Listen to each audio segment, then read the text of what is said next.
There would have been levels of paranoia, you know. They thought the Jews said the Nazis were out to get them. You know. And that's what this whole thing is. You know, the big problem is the family court doesn't function as a court anymore. It's not interested in facts. It's interested in everybody getting along, everybody working things out. Now, in the vast majority of cases where there's divorce and custody, absolutely. If I ran the world, and I keep petitioning, I can't figure out who to petition to yet to see who will give me that authority. But in the vast majority of custody cases, there would be no coming to the judge to work out nonsense. You go and you sit in a room and you work it out. You know, so you're going to be which holiday to what time to this part. How's the summer going to be split?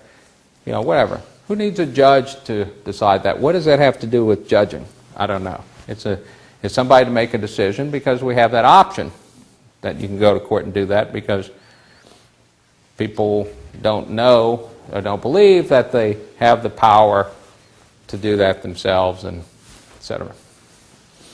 However, in the case of abuse, domestic violence, addictions,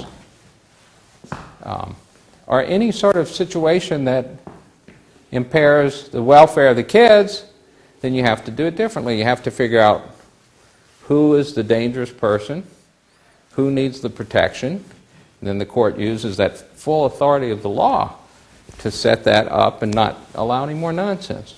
So you can go two tracks, depending on whether it's a situation where kids are in danger or kids aren't in danger.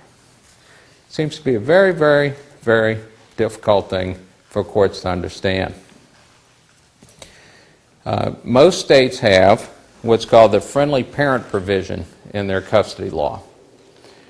And you know, most states' custody laws give different criteria for who should get custody or what the court should take into account. You know, the parties, sometimes it's the time spent with the child before the divorce. Not enough jurisdictions is that a criteria.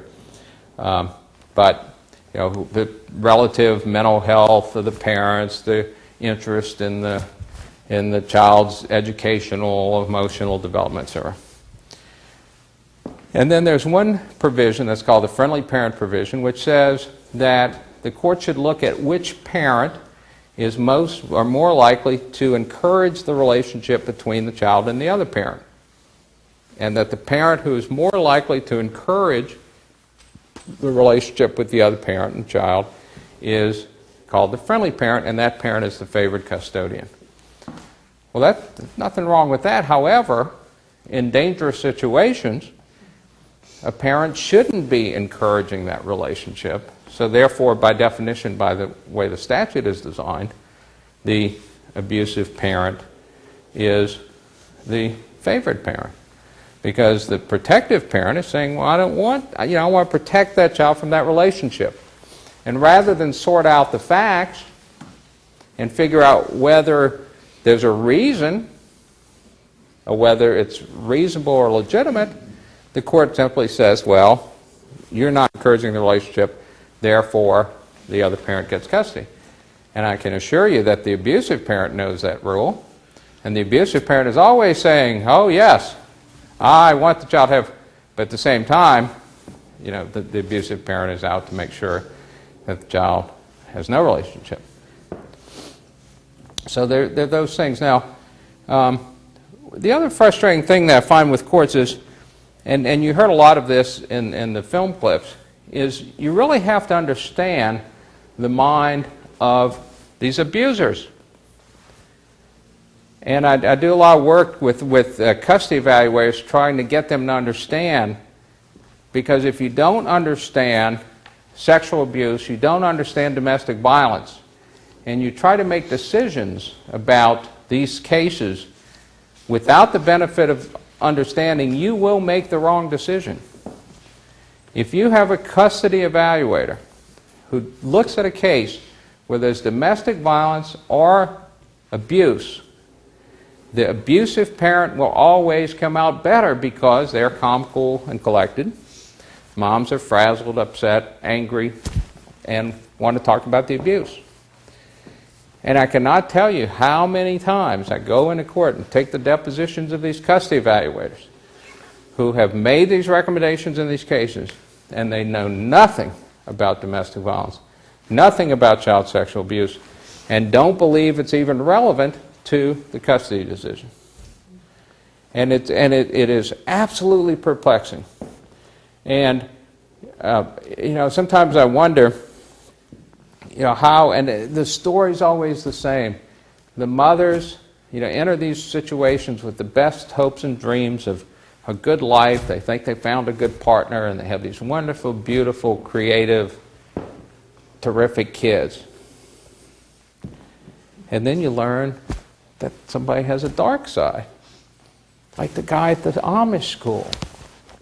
It's Ted Bundy. Everybody knows who Ted Bundy was.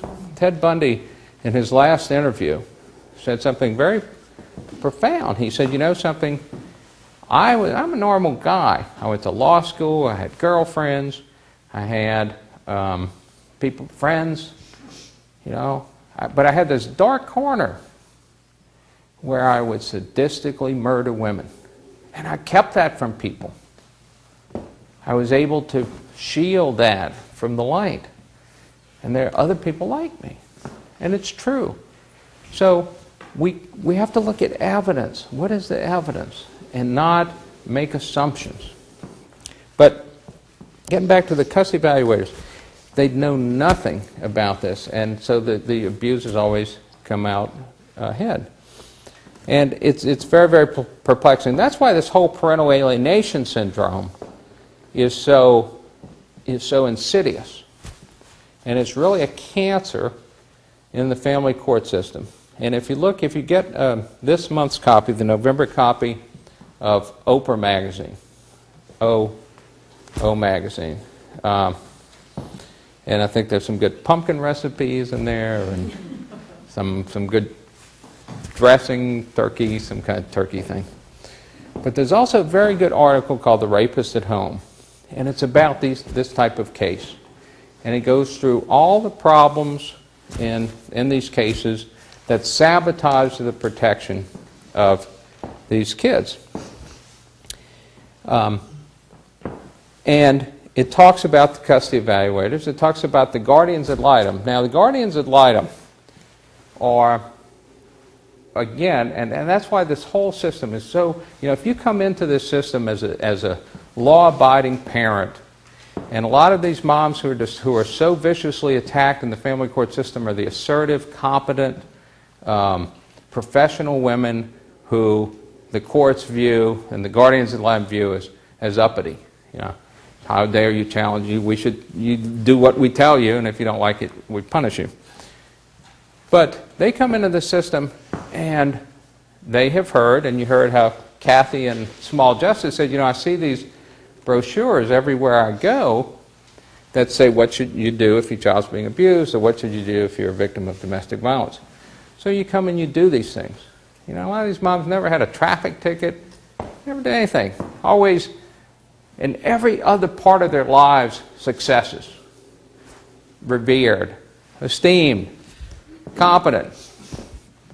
So when they find themselves in a situation and they do what everybody says you're supposed to do when your child is in danger, it's you vindictive bitch, you don't want the child to have a relationship with the father. Damned if you do, damned if you don't. If you stay in the relationship, don't protect your kids, as you heard Judge Gothard say, you're going to take the kids away from you for failure to protect. If you do act, then you're going to lose custody because you don't want the child to have a relationship with the father. You're vindictive. So these moms go into these situations for the first time. They're involved with this legal system,